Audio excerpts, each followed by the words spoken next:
Olá, o Lugar da Fala traz hoje um convidado especial, o senador Oriovisto Guimarães. Empresário com 75 anos, ele é um dos fundadores de um dos maiores grupos de educação informática do país. Estreou na política há 3 anos, quando foi eleito o senador mais votado pelo Paraná, com quase 3 milhões de votos. Hoje é um dos principais interlocutores do ministro Paulo Guedes, além de compor, de fazer parte das principais comissões permanentes do Senado. A CCJ, a Comissão de Assuntos Econômicos, é a que discute a reforma tributária. Eu saúdo os outros integrantes da bancada, jornalista Raquel Rodrigues.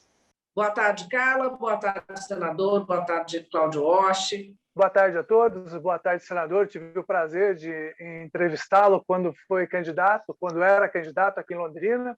E eu me lembro muito que o senhor dizia que tinha muita vontade de entrar no Senado e fazer as coisas bem diferentes. Bom, não vai faltar oportunidade. Esse ano, há poucas semanas, nós tivemos mais uma troca de ministro da Saúde e esta semana, troca de outros ministros, inclusive o comando das Forças Armadas. O que se percebe, o que se comenta muito, é que o presidente está seguindo um caminho cada vez mais abraçado ao Exército, à Aeronáutica e às Forças Armadas, e numa tentativa de espantar um pouquinho a democracia. É essa a percepção que vocês têm no Senado, senador? Bom, primeiro, boa tarde a vocês. Uma saudação aí, saudades da campanha, como foi bom estar em Londrina, andar pelo Paraná inteiro, né? Cumprimento você, a Carla e a Raquel. Deixe-me te dizer, há hoje uma discussão, uma suspeita que se levantou, que a troca do ministro da Defesa e a consequente troca também do ministro do Exército, da Marinha e da Aeronáutica significaria uma tentativa do presidente Jair Bolsonaro ter um apoio mais expressivo para suas atitudes políticas, não é? Por isso, ele mandou para lá um homem da sua inteira confiança, que é o general Braga Neto, que estava antes no governo com ele na Casa Civil, não é? Veja, eu acho que essa leitura é correta. Realmente, o presidente Bolsonaro, quando não está satisfeito com alguém, ele troca. Ele exige realmente que os seus ministros o sigam cegamente. O ministério que mais ilustrou isso foi o Ministério da Saúde. Mas é um exemplo. Ele trocou 3 vezes os ministros, basicamente porque os ministros anteriores eram médicos e, como médicos que eram, não aceitavam receber ordens que contrariavam a sua formação médica.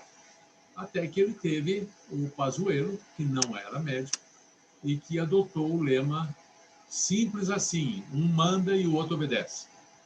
Bom, quando o ministro da Defesa deixou o cargo, ele fez uma carta muito clara, onde ele dizia que ele preservou as Forças Armadas e que as Forças Armadas brasileiras são uma instituição do Estado e não do governo, não de um governante. Não é? Bolsonaro costumava dizer o meu exército. Alguém já disse que mesmo o Duque de Caxias, se saísse da cova e voltasse aos nossos dias, não poderia chamar o exército de exército dele. O exército é um exército nosso, de todos os brasileiros. Ele não tem um dono, ele não é intuito persona. Não é? Muito bem. A bronca do Bolsonaro com o ex-ministro da Defesa estava exatamente nesse fato. Ele queria um maior apoio às posições políticas que ele toma. Não é? Ocorre que os ministros militares, de um modo geral, têm uma formação muito clara e desde 1988 as Forças Armadas adotaram uma postura, uma linha divisória muito clara, que política não entra em quartel, Não é? Política não deve entrar em quartel, porque quando a política entra no quartel, a hierarquia acaba, a confusão se instala, e o próprio general Mourão, que é o vice-presidente, já disse isso com todas as letras, que política não deve entrar em quartel. Então, eu estou muito confiante na formação muito boa dos nossos militares. Eu acho que esses saudosistas de 64 são anacrônicos, estão defasados no tempo. Fazem 57 anos. O mundo era completamente diferente. Havia uma bipolaridade no mundo, havia a cortina de ferro, havia a União das Repúblicas Socialistas Soviéticas, havia uma Guerra Fria, havia uma tensão internacional. A prova disso é que esses movimentos, como o de 64, aconteceram em toda a América Latina, não é? Isso não aconteceu só no Brasil, aconteceu na Argentina, aconteceu no Chile, aconteceu em vários outros países da América Latina, que demonstra claramente que era muito mais fruto de uma questão internacional própria do ano de 1964, que hoje não faz mais nenhum sentido. A União Soviética acabou e tentar voltar a 64 é, no mínimo, muito estranho, não é? Senador, eu quero aproveitar até essa colocação que o senhor fez, aliás, duas, né? O senhor disse primeiro assim, o Bolsonaro não estava satisfeito. A impressão que a gente tem é que ele não está satisfeito com nada, que não existe exatamente um direcionamento e que ele tem esse problema, que até o senhor colocou muito bem, da questão de subordinação. Ele gosta de mandar que os outros obedeçam e não tenham ideias próprias. Eu queria saber essa ressonância no Senado. Né? Como é que vocês estão vendo essa opinião que o senhor tem de que é uma situação totalmente obtusa, que não tem nenhum sentido? Ela é compartilhada no Senado? Como é que eles estão vendo, os outros senadores, essa situação? Por que eu estou perguntando isso? Porque a gente já viu várias movimentações, inclusive do Lira, fazendo uma ameaça, né? Ele fez uma ameaça direta, olha, ou conserta isso, ou não sei como é que o que nós podemos fazer. Ficou uma coisa assim, você vai sentir o peso da nossa mão, né?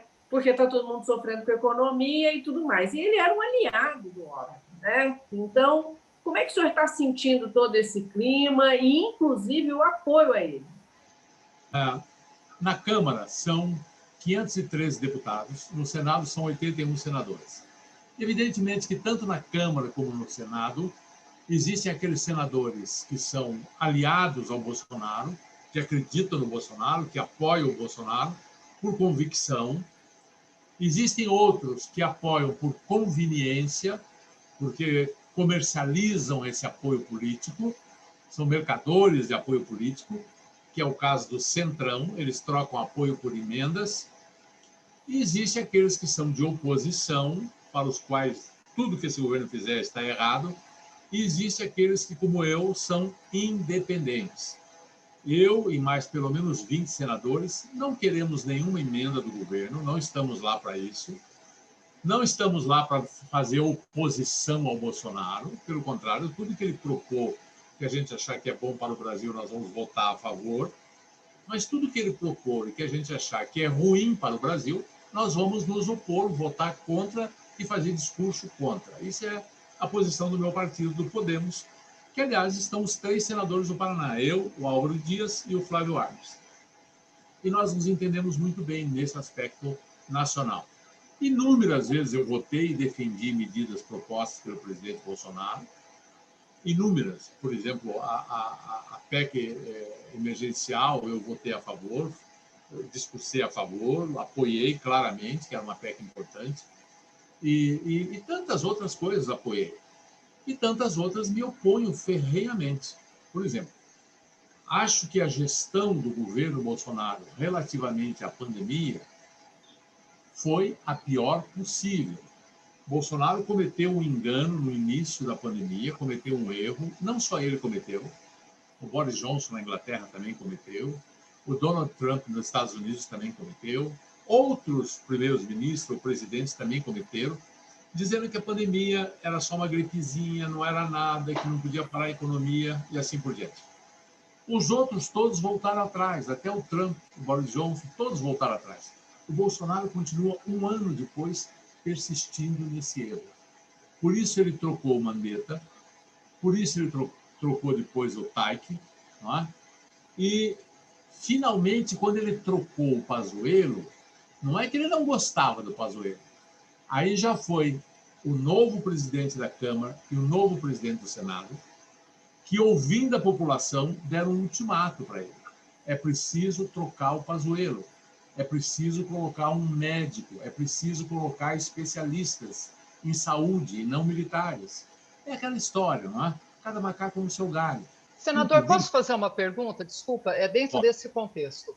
Não houve uma certa demora do Poder Legislativo como um todo, o Congresso, por assim dizer, se manifestar? Porque o Pazuello ficou mais de um ano, bem mais de um ano.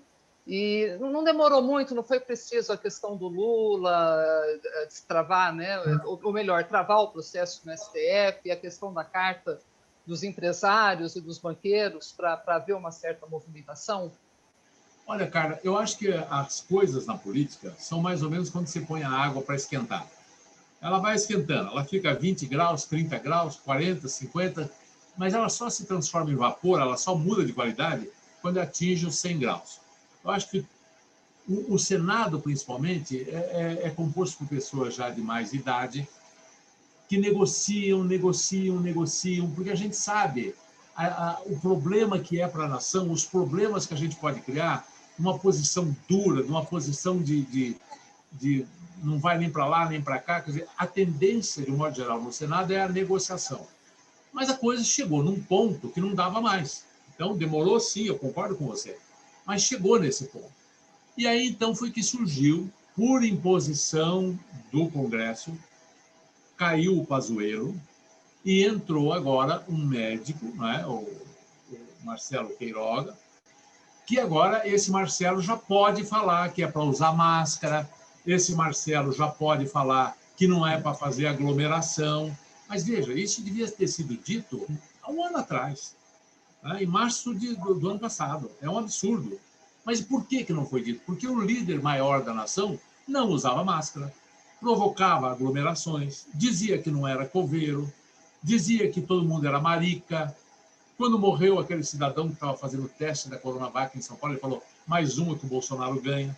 Isso é motivo para a queda do presidente, na sua opinião? O senhor acha que existe alguma possibilidade disso? De queda do presidente? Do próprio Congresso. Agora a oposição ela já se movimenta mais na Câmara, né? Aliás, na Câmara, para pedir o impeachment justamente baseado nesses fatos, um dos motivos, fora a lentidão na vacina, etc. Carla, existem 60 pedidos de impeachment para o Bolsonaro.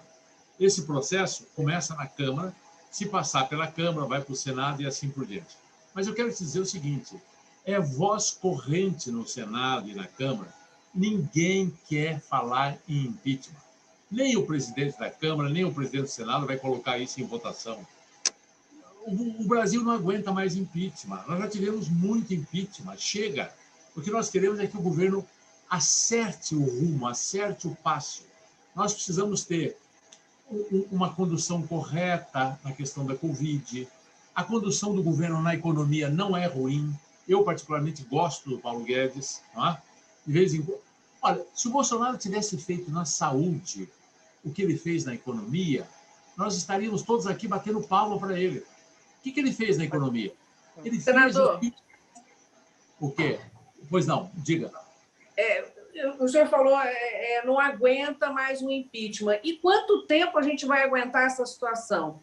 Sem uma situação econômica minimamente estável, sem vacina, sem direcionamento. A gente aguenta isso também? Mas veja você o seguinte, claro que ninguém aguenta mais, Raquel. Mas o que vai acontecer se nós entrarmos num processo de impeachment? O Brasil vai parar. E aí é que nenhuma dessas coisas que você está falando serão resolvidas. Você sabe quanto tempo demora um processo de impeachment? Todos os requisitos legais que tem que acontecer. E aí, para o Executivo, para o Legislativo, aí nós vamos ter um verdadeiro inferno. É muito pior para o país, para as pessoas. A coisa pode ficar pior do que está. Não está bem, eu concordo com você. Mas se nós iniciarmos um processo de impeachment agora, vai piorar ainda mais. Então, Senador, diga. É uma dúvida, por exemplo. A gente está falando um pouquinho dessas mudanças que aconteceram. Mas, veja, eu lembro que há algumas décadas, quando eu estava no Exército, dizia-se lá, antiguidade é posto. Né? Nesse momento, o presidente ele atropelou a antiguidade dentro do Exército e ele nomeou, né, para o comando do Ministério da Defesa um general que não tinha outros na frente dele. Esse é um ponto. Outra coisa, o senhor acabou de dizer, por exemplo, que ele colocou o Queiroga. Beleza, o Queiroga foi lá, começou a dizer o seguinte: temos que usar máscara, temos que ter o distanciamento. Alguns dias depois da nomeação do Queiroga, vai novamente o presidente, né, e diz o seguinte: tratamento precoce, não pode não pode fechar nada. Quer dizer, é uma incoerência atrás de outra. Como é que a gente vai aguentar um presidente que muda de opinião o tempo todo e tumultua a direção que o país deveria estar tomando? Olha, eu entendo a sua inquietação e entendo todo mundo que está desesperado, querendo que as coisas fossem diferentes. Infelizmente, não é. Foi esse o presidente que o povo brasileiro elegeu. Foi esse o presidente que o povo brasileiro elegeu. É esse o presidente que nós temos. Aos poucos, parece que ele está enxergando alguma coisa. Não é? O que ele parece que ele está enxergando? Ele já cedeu e cedeu muito no Ministério da Saúde. Ele já tirou o ministro, o chanceler das Relações Exteriores, que era um discípulo do Olavo de Carvalho, uma coisa horrorosa, que foi no Senado, foi massacrado pelos senadores, né? E teve um abaixo-assinado de 300 diplomatas pedindo que ele saísse. Colocou um outro lá que me parece, embora não seja um diplomata famoso, mas não é um discípulo do Olavo de Carvalho. Só isso já me deixa bem mais aliviado. Então, veja o que acontece. Observe o governo Bolsonaro desde o início.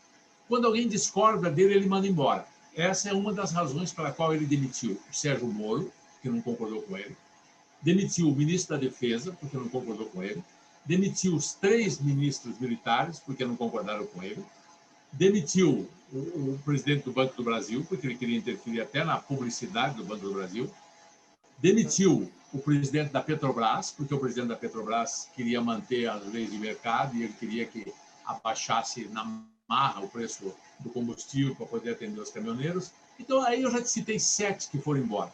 Eu podia citar mais o Salim Matar, que era da desestatização, tem outros. Esses são as boas pessoas, ótimas pessoas, que saíram porque discordaram do presidente. Agora, tem outro tipo de pessoa que está saindo. Por exemplo, saiu o Pazuello, do Ministério da Saúde. Não porque o Bolsonaro queria que ele saísse. O Bolsonaro só tem elogios para o Pazuello. Saiu porque foi uma imposição do Congresso. Saiu o ministro das Relações Exteriores. Não porque o Bolsonaro quisesse que ele saísse. Saiu porque foi uma imposição do Congresso. Pode crer que daqui a pouco o ministro do Meio Ambiente sai. E também não vai sair porque o Bolsonaro quer que ele saia, mas por imposição do próprio mercado, do próprio agronegócio. A imagem do Brasil lá fora está horrorosa nessa questão do meio ambiente. E isso está prejudicando as nossas exportações. Então, os representantes todos do agronegócio estão reclamando e reclamando muito. Uma hora o Bolsonaro vai ter que ouvir. Então, aos poucos, estamos fazendo o que é possível fazer. A questão maior agora é conseguir vacina. Isso é a prioridade básica. Estamos todos tentando conseguir vacina. E, nesse sentido, o Senado fez uma lei que foi o que permitiu ele assinar com as 2 vacinas americanas, tanto a da Janssen como a outra, me lembre o nome da outra, por favor, a Pfizer, não é? O Butantan está saindo com uma nova vacina. Esse mês nós já vamos ter 30 milhões de doses. Aos poucos isso está sendo resolvido. E o ano que vem já temos eleição presidencial de novo, né? Então eu acho que o jeito é esperar até lá.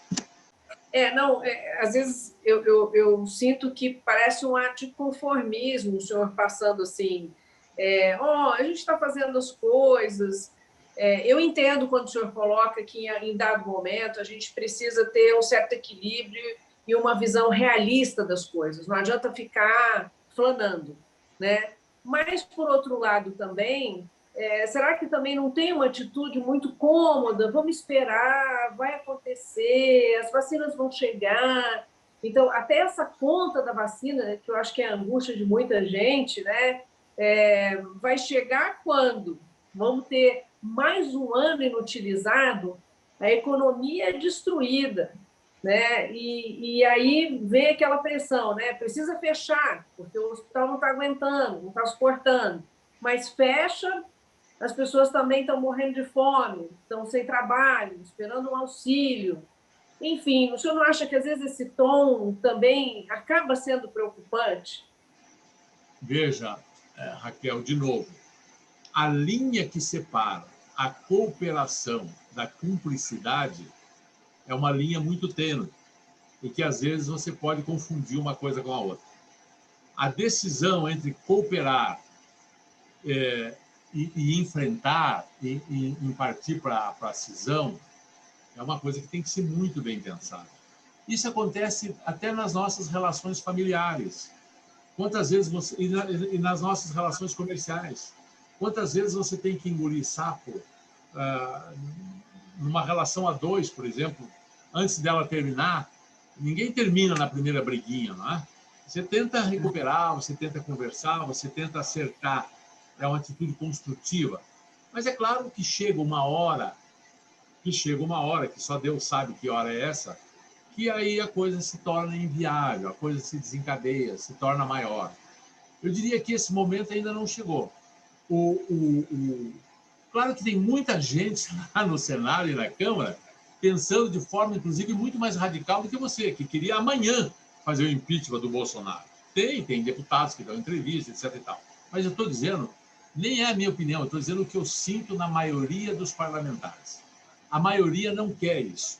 A maioria não quer, tanto que não faz, porque se a maioria quisesse, já estaria feito. O senhor acredita na possibilidade de golpe desses rompantes autoritários do presidente? Eu não acredito em golpe. Olha, isso é tão demodê, né? As pessoas parecem que pararam no tempo. A última vez que teve golpe no Brasil, fazem 57 anos.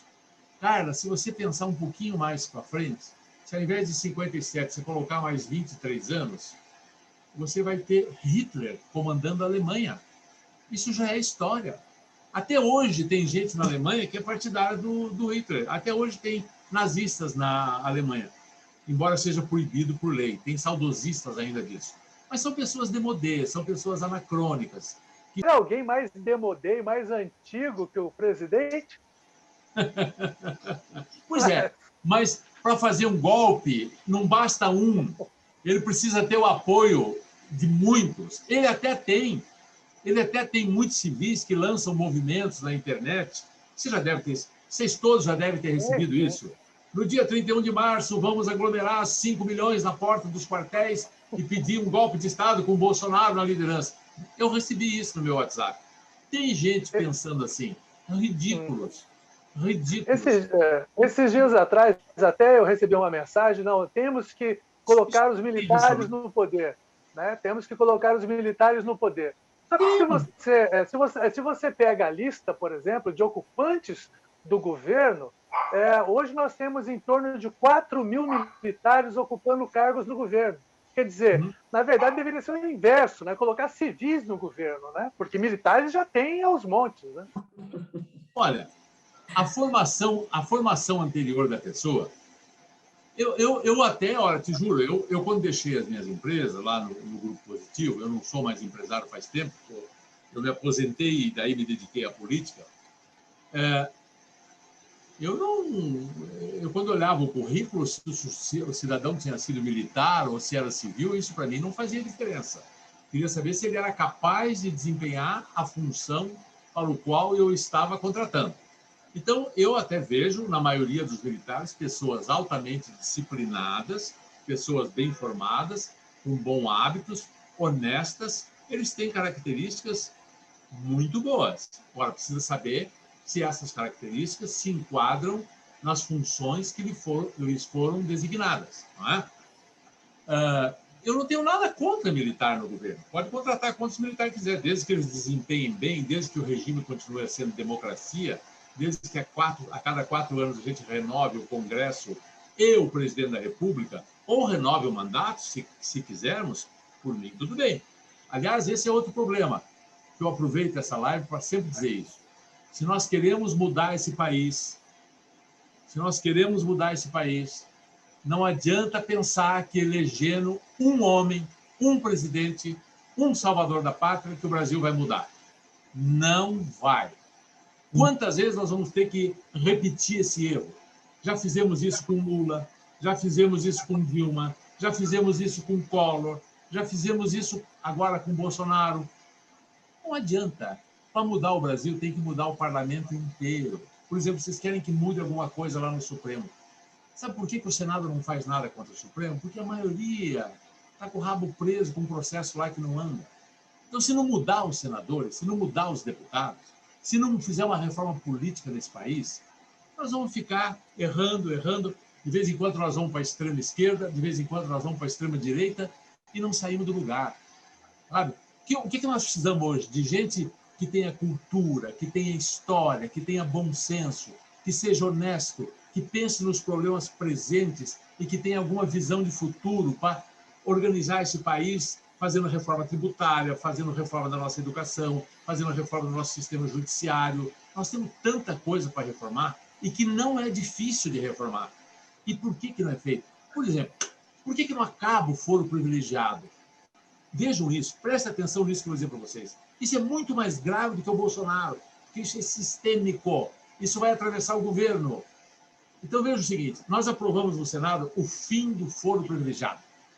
O que significa se acabar o fim do foro privilegiado? Primeiro, limpa a política. Por que limpa? Porque se eu roubar alguma coisa, se eu cometer alguma falcatrua, um juiz de primeira instância me manda prender.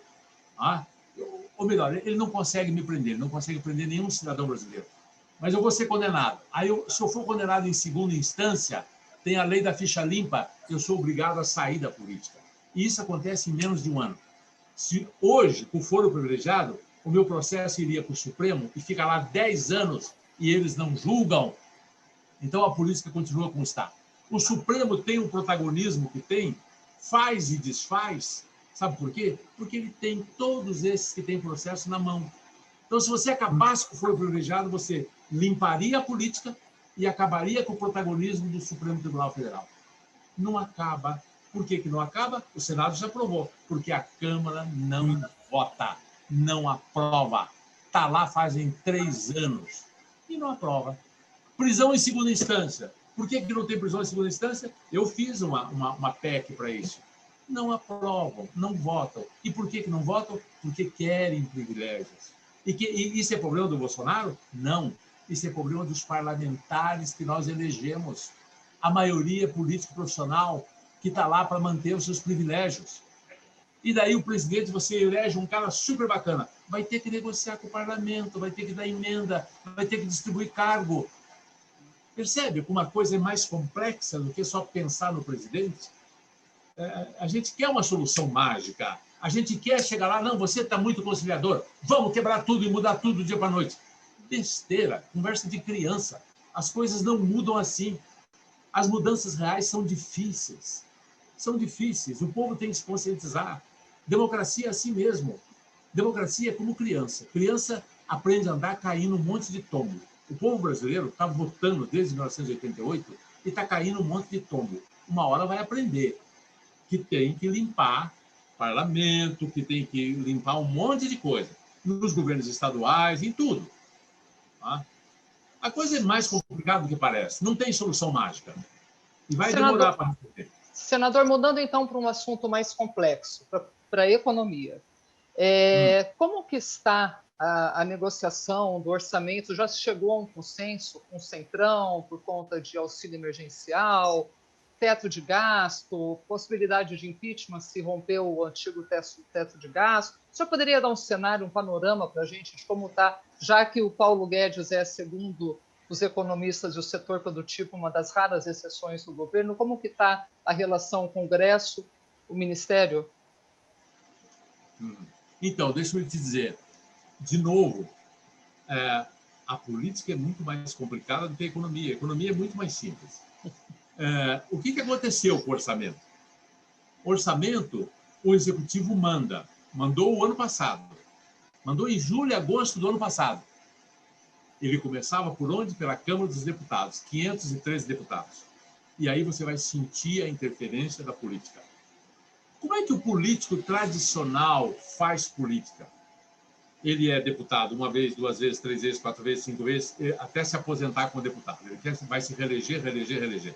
Para se reeleger, ele quer o quê? Ele quer levar verbas para a cidade dele. Quer levar verba, quer dinheiro. Ele não quer dinheiro para pôr no bolso dele, não. Ele quer dinheiro para fazer uma ponte, para fazer uma estrada, para levar para o prefeito, para depois o prefeito apoiá-lo na sua nova candidatura. E assim é que se faz a política no nosso país. O orçamento foi para lá, formou-se a comissão do orçamento, começaram a analisar. E aí fica os interesses desse mar de partidos, que é outra coisa horrorosa que nós temos no nosso país. Na minha cabeça, devia ter 3 partidos no máximo, tem 300. Né? Todo mundo quer verba e começam as negociações. Eu quero uma verba aqui, eu quero outra verba ali, eu quero outra verba lá. E não aprovavam o orçamento nunca. Nós já estávamos agora em março. O governo estava funcionando, podendo gastar o que tinha gasto no ano anterior, corrigido pela inflação, um negócio muito complicado. E a coisa ia parar. Meu telefone resolveu falar sozinho aqui. Mas, enfim, a coisa ia parar. Fizeram um acordão de bastidores e o Guedes foi passado para trás. O Paulo Guedes não entrou nisso. Os parlamentares, inclusive o senador, que foi o relator disso, que é o... já lembro o nome dele. Bom, o relator se juntou com deputados e tal, negociaram. Só o relator tinha 29 bilhões de emendas. Só que tem um teto. Para não quebrar esse teto, o que eles fizeram? Tiraram o dinheiro do IBGE, por exemplo. Nós não vamos ter agora, esse ano, não vai ter censo. O Brasil vai continuar no escuro. Devia ter 5 bi para o IBGE, deram 70 milhões. Calcularam a Previdência com um salário mínimo defasado. O salário mínimo hoje já é maior do que aqueles que calcularam. Enfim, foram fazendo essas maracutaias todas.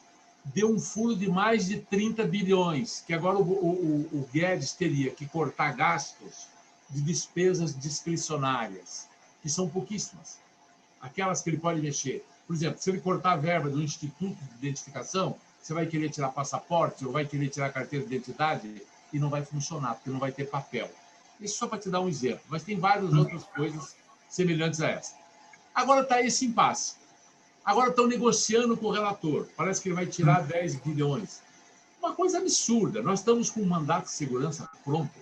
Só não entramos com esse mandato de segurança ainda. E veja, quem fez essa sacanagem foram parlamentares. Não foi nem o Bolsonaro, nem o Guedes. Foram parlamentares, deputados e senadores que fizeram isso. Agora, nós estamos com um mandato de segurança pronto para entrar no Supremo, porque eles se apropriaram, eles privatizaram o orçamento, jogaram nas verbas deles e tiraram das verbas aonde deveriam estar. É isso que está acontecendo. O Bolsonaro nisso aí não tem culpa nenhuma, o Guedes não tem culpa nenhuma. Talvez os negociadores políticos do Bolsonaro, que estavam lá na Casa Civil, etc. e tal, tenham alguma culpa no cartório, mas ele mesmo, acho que não está nem sabendo o que está acontecendo. É o preço que se paga pelo Centrão, né? Pelo apoio. Exatamente, esse é o ponto, Centrão, né? Viva o Centrão. Centrão que ele disse que jamais negociaria com ele.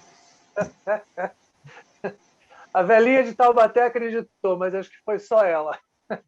Tem aquele ditado, né? Nunca diga nunca, né? Senador, eu vou encerrar a entrevista, não sei que Cláudio e Raquel tenham mais uma última pergunta, porque, inclusive, eu acho que está bacana o tempo. Eu agradeço, em nome, né, do Cláudio e da Raquel, eles também vão falar, mas desde já, muito obrigada pela sua atenção, pela sua disponibilidade, né, de vir atender a gente aqui. Raquel? Obrigada, senador. Eu fiquei ainda mais preocupada agora. Mas agradeço muito, quer dizer, não é nada que a gente não conheça, né? Mas, ouvindo mais uma vez o senhor falando, né, a gente fica mais desesperado ainda, né, que o problema é sempre ruim e ele pode ser pior. Mas muito obrigada, mais uma vez, pela sua entrevista, pela sua participação aqui no Lugar da Fala. Cláudio. Muito obrigado a vocês três, foi um prazer. Disponham sempre de mim. Tá? Obrigado, senador. E convocando todo mundo para se inscrever no canal, né? Compartilhar, que é muito importante, e agradecer a presença de todos, e principalmente do senador. Um abraço para todos para vocês. Um abraço. Tchau, tchau, tchau. Tchau.